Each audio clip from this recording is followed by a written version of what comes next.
दोस्तों, good morning everyone. स्वागत है आप सबका आपके अपने यूट्यूब चैनल ML क्लासेस में।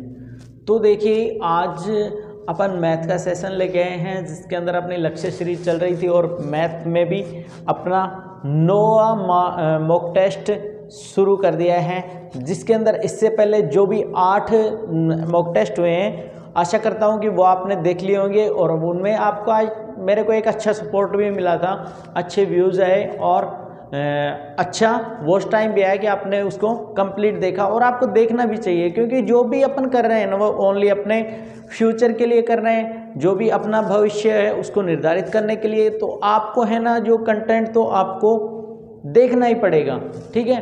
टेस्ट हुए हैं वो सभी एग्जाम ओरिएंटेड हैं और प्रीवियस ईयर बेस हैं। जो भी TCS लेटेस्ट पैटर्न पर चल रही है उसी के आधार पर जो क्वेश्चन हैं वो हैं। लैंग्वेज भी उनकी ऐसी है। कल वाला मॉक टेस्ट आपने देखा होगा, यदि नहीं देखा है तो उसको ज़रूर देखना, क्योंकि कल वाला एक बहुत ही ज़बरदस्त कॉन्सेप्ट बेस पर मॉक टेस्ट अपना था, तो उसको ज़रूर देखना, ठीक है। तो चलते हैं आज अपनी लक्ष्य सीरीज के 9वें मॉक टेस्ट पर, जो कि अपना सामने है 2 क्वेश्चन। तो चलिए अपने चलते हैं फर्स्ट क्वेश्चन से। 800 रुपये का 3 वर्ष का 800 रुपये का 3 वर्ष का मिश्र धन 920 रुपये है। यदि ब्याज की दर में 3% वृद्धि कर दे तो मिश्र धन क्या होगा, ठीक है। तो 3 वर्ष बाद मिश्र धन कितना है, 920 रुपये है ना, ठीक है। अब 920 के अंदर क्या क्या ऐड है, उसका प्रिंसिपल भी है, उसकी रेट भी है और उसका टाइम भी है। तो क्या आएगा, PRT कर देंगे भाई। मिश्रधन क्या होता है, मूलधन प्लस ब्याज, यही तो मिश्रधन होता है। तो अपन मूलधन और ब्याज को ऐड कर देंगे तो अपने पास मिश्रधन आ जाएगा वृद्धि के बाद भी, ठीक है। तो कितना है, 800 रुपये मूलधन है 3 वर्ष के लिए और 3% की वृद्धि हो रही है, अपॉन में आ गया 100। आ गया समझ में, कुछ भी नहीं किया मैंने, PRT वाला फॉर्मूला लगाया है, ठीक है, ठीक है। तो 2 0 से 2 0, 8 तिया 24, 24 तिया 72, 920 प्लस 72 कितना आ गया, 2, 9 और 9 रुपये। ये क्या आ गया, मिश्रधन आ गया समझ में भाई। कितना आ गया मिश्रधन अपने पास, 992 रुपये। कौन सा, A is right answer. Only question है, लैंग्वेज बेस्ड क्वेश्चन है और बहुत ही इंटरेस्टेड क्वेश्चन है। TCS इसी टाइप के क्वेश्चन डालती है, इन्हीं पे गौर करना आप। तो बाकी आपको तो पता नहीं पड़ा है तो क्या क्या जाएगा, ठीक है। अपन को तो वो करना है, सफलता के नज़दीक तभी अपन पहुंच पाएंगे जब अपन दुनिया से हट के करेंगे। और अपन को जब पता चल जाएगा ना कि भाई एग्जाम के अंदर ये क्वेश्चन आता है, उस दिन अपना सिलेक्शन हो जाएगा, ठीक है। तो अपन वही चीज़ करवा रहे हैं, अपन वही चीज कंटेंट दे रहे हैं कि जो अपना एग्जाम में आएगा। आप तो बेफिक्र होके पढ़िए, ठीक है। तो देखिए नेक्स्ट क्वेश्चन देखते हैं। कोई साधारण ब्याज कितने प्रतिशत वार्षिक दर से कोई धन 15 वर्ष में 4 गुना हो जाएगा। मैंने पहले बताया था, एक फॉर्मूला बताया था गुना वाले क्वेश्चनों में। क्या था फॉर्मूला, R × T = n-1 × 100, ठीक है। बताया था ना मैंने फॉर्मूला। बस कुछ भी नहीं करना, जहां यदि रेट दिया है तो रेट रख दो, टाइम दिया है तो टाइम रख दो। अपन को क्या दिया है, टाइम दिया है 15 वर्ष, ठीक है। तो रेट × 15 वर्ष, n कितना है, मतलब जो भी गुना है ना, कितना है, 4 गुना है, -1 × 100 क्या आ गया, 15 बराबर 3 × 100, 3 एकम 3, 3 पंजू 15, 5 से मतलब क्या होगा, वो साधारण ब्याज कितने 20% उसकी दर आ गई, ठीक है।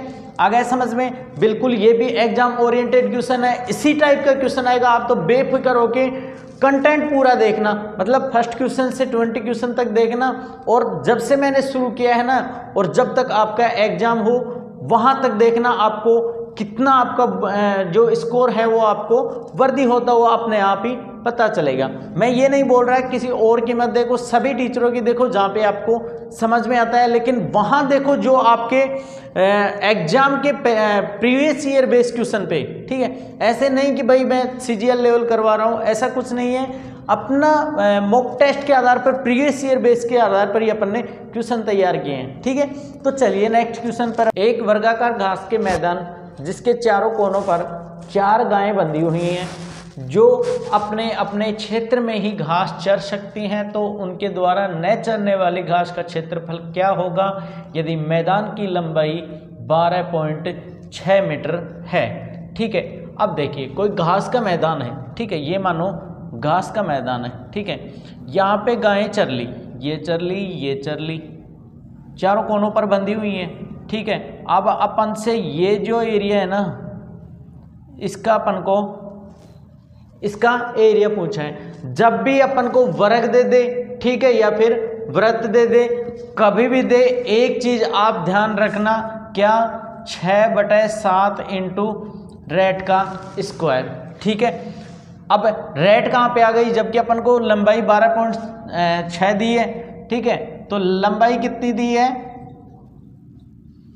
12.6, मतलब ये इसका व्यास है, ठीक है।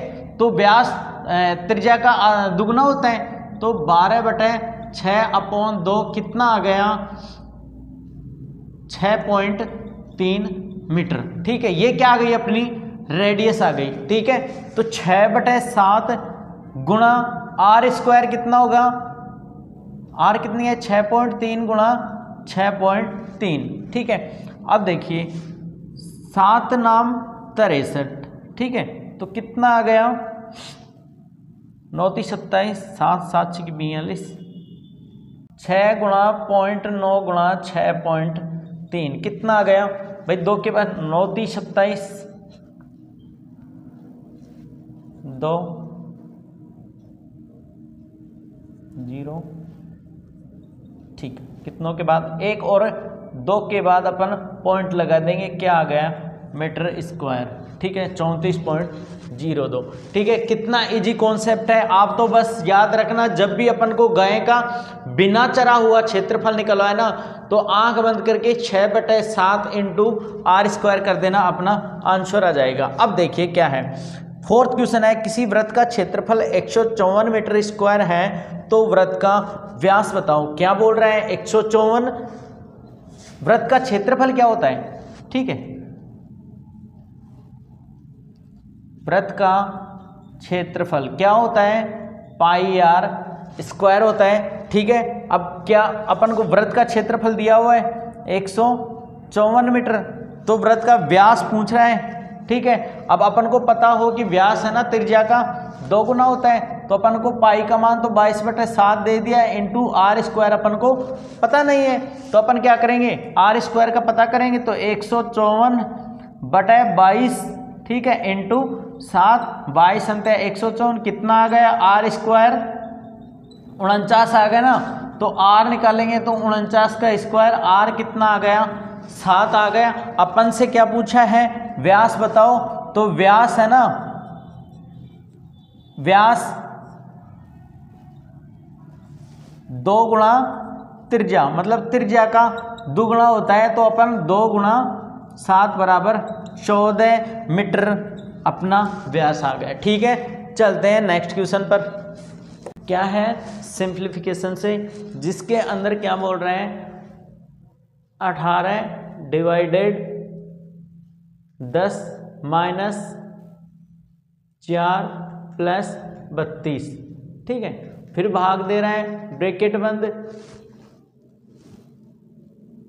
Bracket 4 plus 10 divide 2 minus 1 bracket बंद, मतलब इसका मान बताओ क्या होगा, ठीक है। अब अपन को VOD मास अपन ने पहले भी पढ़ा था कि VOD मास क्या होता है। VOD मास होता है भाई सबसे पहले वेनकुलम, मतलब जो भी बार होता है ना, वेनकुलम बोलते हैं उसको, बार, उसके बाद ब्रैकेट, ब्रैकेट के बाद डिवाइड, डिवाइड के बाद मल्टीपल, मल्टीपल के बाद प्लस और प्लस के बाद में माइनस। ठीक है, तो इसके अंदर सबसे पहले अपन क्या सोल्व करेंगे भाई, जो भी ये है ना यहाँ पे वेन कूलम। ठीक है, अब देखिए कितना हो गया। सबसे पहले वेन कूलम को सोल्व कर लें। 18 डिवाइडेड 10 माइनस 6 4 प्लस 32 डिवाइडेड, अब ब्रैकेट को सोल्व करेंगे तो ब्रैकेट को कितना आ गया 5, 5 प्लस 4, 5 और 4 9, 9 में से बन गया तो कितना बच गया 8। ठीक है, तो अपन डिवाइडेड 8, ब्रैकेट खुल गया अपना। ठीक है, अब देखिए अब क्या करेंगे, जो भी डिवाइड है उनको डिवाइड कर लो। 3 छिके 18, ठीक है, और 8 चौक 32, तो क्या आ गया 3 प्लस 4 बराबर 7 आ गया। कौन सा, ए इज राइट आंसर। ठीक है, ऐसे ही नेक्स्ट चलिए अपना क्या है क्वेश्चन है 3.76 गुणा 3.76 प्लस 1.24 प्लस 1.24 प्लस 2 गुणा 3.76 गुणा 1.24। ठीक है, तो ये कैसे होगा, अपन को दिख रहा है कुछ कि ये भी a है, ये भी a है, प्लस ये b है, ये b है, प्लस 2 है, a है और b है।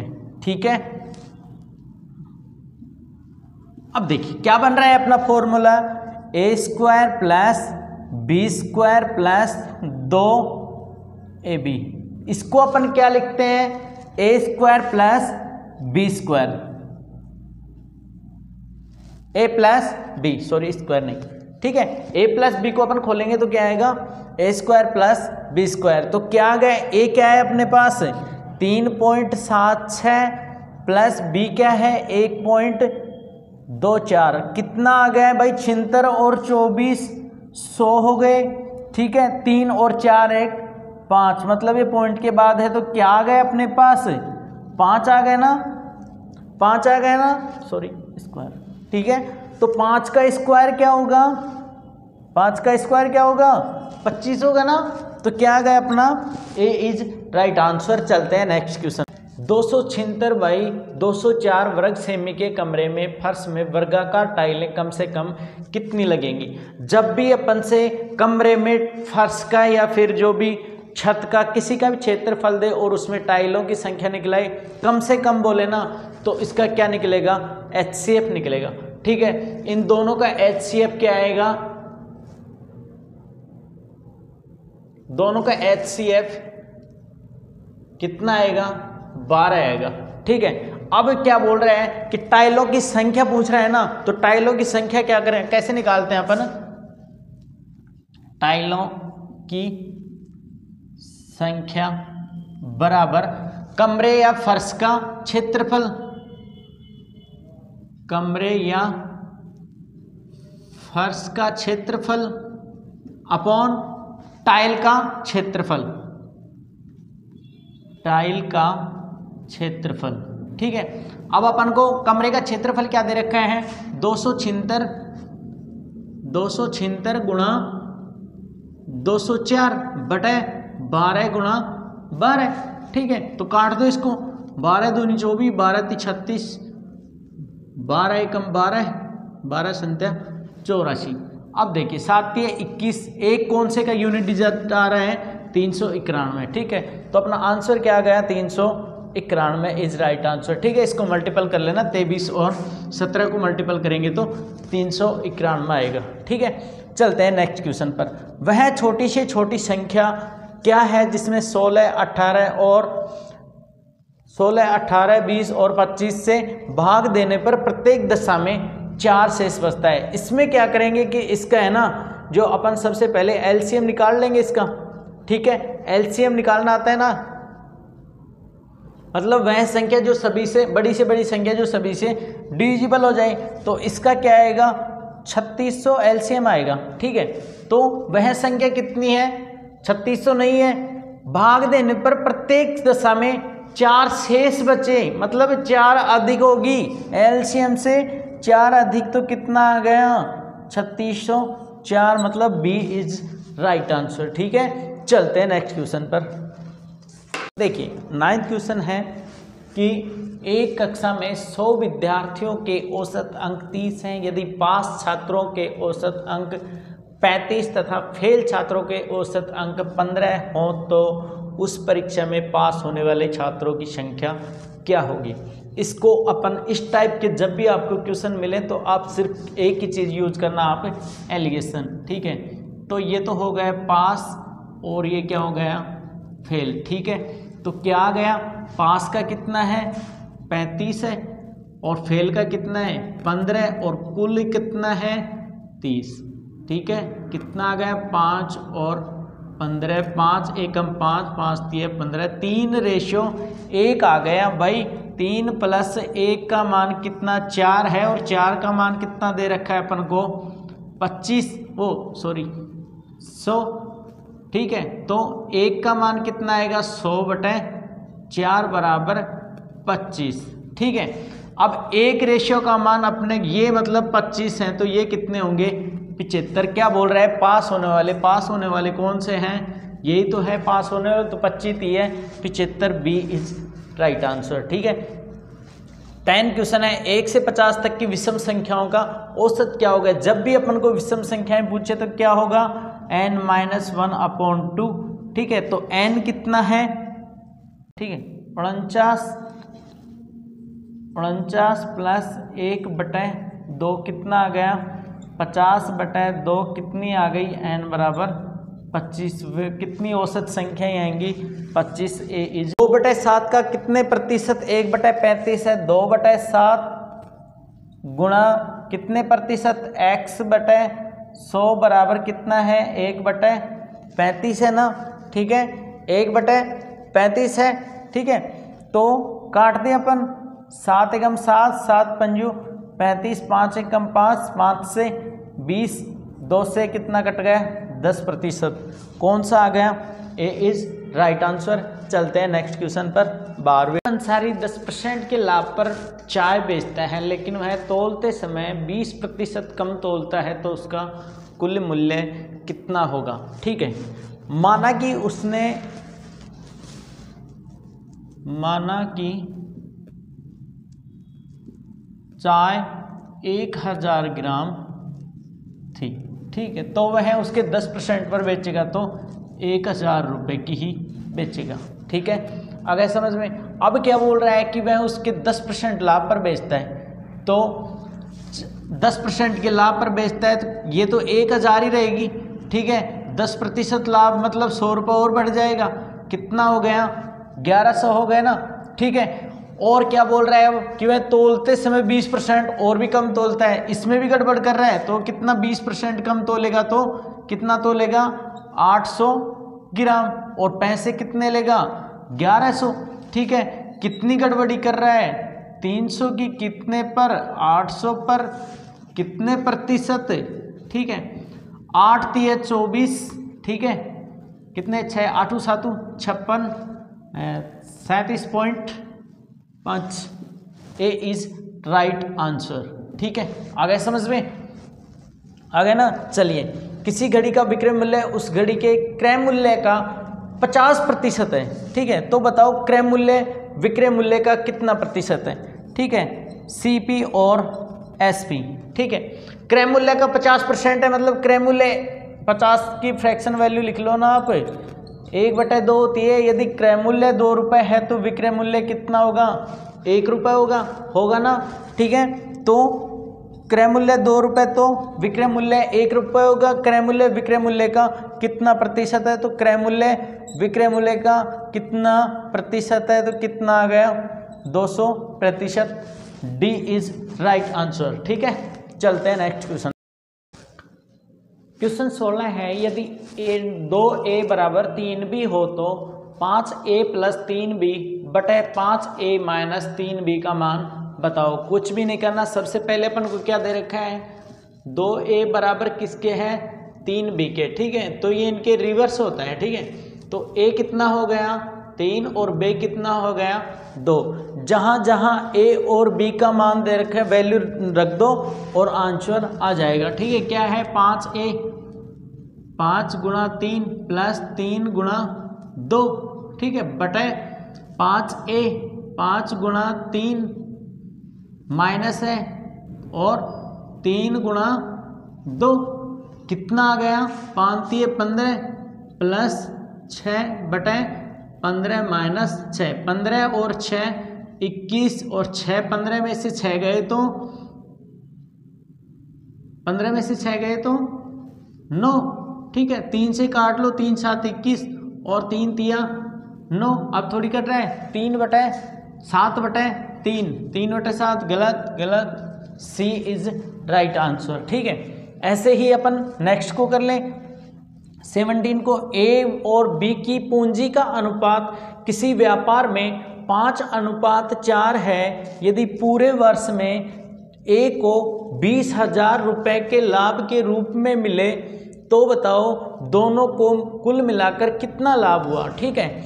अब देखिए क्या दे रखा है, ये तो ए हो गया और ये बी हो गया 5:4। क्या बोल रहा है, ए को 20,000 लाभ, ठीक है, ए का कितना दे रखा है 20,000, ठीक है, तो एक निकालेंगे तो कितना आएगा 4,000। भाई एक 5 का मान 20,000 दे रखा है तो एक का मान कितना आएगा 4,000, ठीक है। इसको भी 4,000 से मल्टीप्लाई कर दो, कितना आ गया 16,000, ठीक है। क्या पूछ रहे हैं, दोनों को कुल मिलाकर कितना लाभ हुआ, तो दोनों को कुल मिलाकर इसको 20,000 और इसको 16,000, दोनों को कितना हुआ 20 10 30 और 36,000 रुपये दोनों को, ठीक है। 36,000 कौन से में है, बी इज राइट आंसर, ठीक है।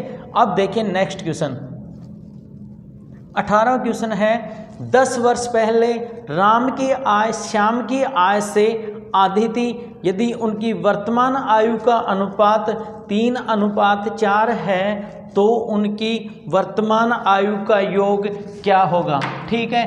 क्या क्या दे रखा है, राम और श्याम की 10 वर्ष पहले की, ठीक है, और वर्तमान आयु क्या क्या है, राम है और श्याम है, ठीक है, श्याम है, ठीक है। क्या क्या है, 10 वर्ष पहले, 10 वर्ष पहले कितनी थी, श्याम की आयु से आधी थी, ठीक है, तो श्याम की आयु राम की 1 थी तो श्याम की 2 थी, ठीक है।